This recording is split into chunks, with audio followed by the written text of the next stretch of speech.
Welcome to the NoFace Show. But now it's to the point where I believe the talent bar has dropped, because today the talent is not nearly what it was when I grew up, whether it's hip hop, whether it's in the dance community, whether it's mainstream top 40 artists. Today, I mean, they could auto-tune you. We have Melodyne. Anybody could really be a studio singer. And we've had that in years past. But today it's just, well, you know, they've got 20 million followers. Let's put out music. Yeah. But are they a musician? Are they an artist? I mean, if you have 20 million followers, does that mean you can get into the NBA? Or do you need talent? You know, and so obviously for the NBA, yeah, that's not going to work. But why does it work for the music industry? Just because you have a following, all of a sudden you're an artist? When there's artists out there who are absolutely amazing, they just don't have the following. What happened to them? Mm-hmm.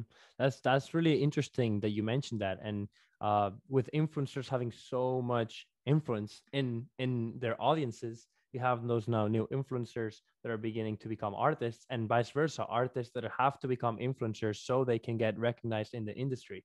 And later in the Secret Sauce section, we can talk about maybe some tips on how these artists that are listening right now can develop their brand, because right now, if you want to become an artist yourself, you got to be your own social media manager, you got to be your own marketing agent, you got to be your own social media content creator. So you got to do way more than create music, create content, schedule content, do your own, create your own relationships via social media. So the industry has definitely changed, and independent artists now have to do a lot of work, just because, again, those labels maybe aren't developing as many people. So it's good that you mentioned that. Yep. Awesome. So let's talk about what you're doing right now. And so you mentioned earlier before the show started that you're working with an incredibly young artist. What are your projects in the current present and maybe in the near future?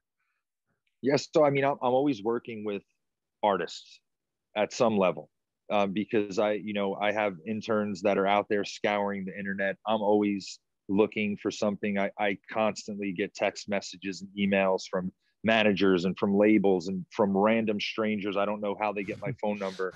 I'll just get a video of some girl sitting at a piano playing and singing, and a comment that says, "What do you think?" So, for me, I'm always working with artists. I always try, when I speak to an artist, I always say, well, is this a hobby or is this a business? And if you're doing it as a hobby, that's great, because you should love what you do and this is something you should enjoy. But if you're doing it as a business, then how are you approaching this as a business? Because this is 85% business, 15% talent.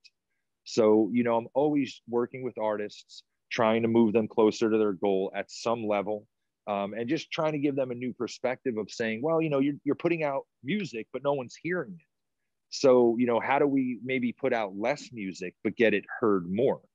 As opposed to, well, I put out 5 singles last year and, well, none of them have more than 2,000 streams on Spotify.